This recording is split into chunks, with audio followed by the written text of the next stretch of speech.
Greetings, Clausewitz here. So this is the next part about the ancient Macedonian army, and it's about the shield bearers. You may know up to how they were equipped or what is their task on the battlefield, but when we think about the shield bearer or to be a shield, isn't that basically everybody? I mean, the shield was the main protection in ancient times, and basically what warfare was based on in this era. And it's really the original name. They are called in many original sources with hypaspist, which is Old Greek for to be a shield or a shield bearer or to cover behind a shield basically. And so why they were called like this? It seems that at first when these guys showed up, they were basically just the personal bodyguard of the king of Macedonia. But later on, when Philip II, so Alexander's father, actually reformed the army, he took these shield bearers with him on the field as his own personal guard in the field as well. So basically when he would fight on foot or when he had to go somewhere or when he were resting, whatever, basically these guys would be his guard. Something Alexander also did basically, but what he then changed in the sense is that he increased their numbers on the battlefield to 3,000 and placed them on the right side of the phalanx. And really only on the right side. And this has actually a very important reason. I explained in my Macedonian phalanx video how the phalangites used very long pike spears, actually, not spears but pikes, and therefore they made a smaller shield and strapped it around their left arm basically to wield those pikes.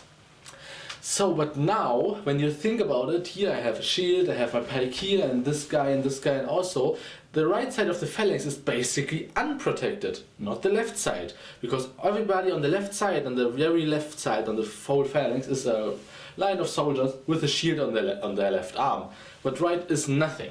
And through the nature of the fighting style of the phalanx, they actually couldn't just switch around the arm or whatever. This would completely destroy the phalanx formation. And so his solution to this big disadvantage, this very sensitive right flank of the phalanx, he put the shield bearers on this right side. And the shield bearers were basically just hoplites. They had the same aspis type or the same hoplon type shield. They had a normal spear, they had a sword, had a helmet, had some armor, basically the armor and helmets of the date, but they were basically hoplites. And their task was to protect the right flank. Also they were like a connection between the normal phalanx and the companion cavalry, which would be then on the right side of the shield bearers. So they also added flexibility into the army. They could be actually deployed on places on the battlefield where they would be needed to strengthen the phalanx, to maybe engage the enemy on a flank, or just fight a more skirmish type engagement, or basically maybe even in terrain where the phalanx couldn't be formed proper, so they would then form a traditional hoplite phalanx or just fight on their own individually, which they would perform very much higher than the normal phalangite. Also, which is pretty interesting, the shield bearers were also companions on foot in society, in the mindset and everything. But because they are also the guardsmen of the king, that their status is a little bit higher, or actually it is basically higher than a normal phalangite, a normal companion on foot. And actually only the cavalry companion, or the companion cavalry, would be one step over them, or basically the guys who would form the companion cavalry. So be a shield bearer is really a big thing in society, but they were actually recruited out of the same peasant population like any other phalangite. So they were basically just normal guys, normal soldiers, but through their position in the army they had a higher social rank than basically everybody else,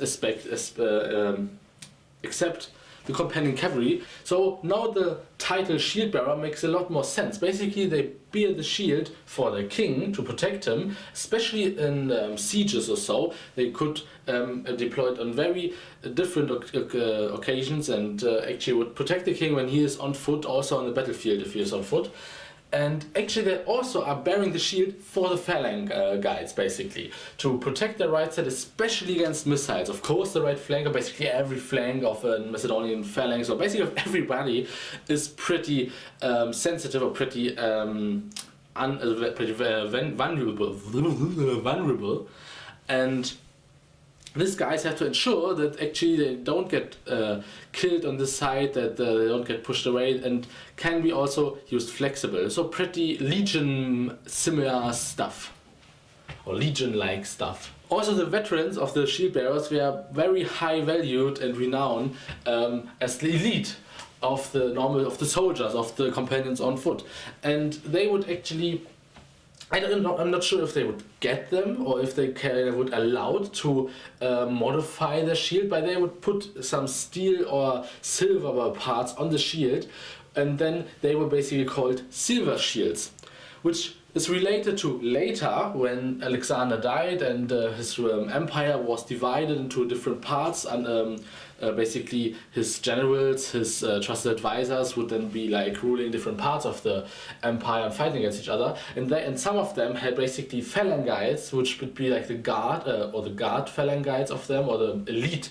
phalanx guides would also had the silvery shields and called silver shields. So this is basically most of about shield bearers, and they are often overlooked when people talking about the phalanx or showing you the phalanx of ancient Macedonia. Often they actually remember to talking about companion cavalry or so, or some skirmishers, but shield bearers, mostly people don't care that they were the shield bearers. They had a pretty important job. And I think this is mostly due to the reason that when we talk about the Macedonian phalanx and army, that we look just on Alexander the Great's biggest victory at the Battle of Gaugamela, where he actually won against the Persian king himself, and basically conquered then the whole Persian Empire due to this victory. And in this battle, the shield bearers wouldn't be on the right side of the phalanx. When I remember correctly, they would actually fought on the left wing of the phalanx, and I'm not sure, I can't remember actually yet, but I will talk about the battle for itself on some point, and you can look it up. And the thing is that the phalanx had an own job without the shield bearers. Basically, shield bearers had a complete different task, which is also one of their whole purpose, to be flexible. They basically a special troop, which in normal case would just defend the phalanx, but also would be assigned different tasks on the battlefield where it is needed. Very similar actually to Longbowmen, or what I actually said about Longbowmen. So this is it. I hope you enjoyed it. If so, please like and subscribe my channel when you not already did, and I hopefully see you soon when I will talk about the skirmishers. There were a lot of different skirmishers actually in the Macedonian army, or basically in every army of that time, but you will see. So see you soon.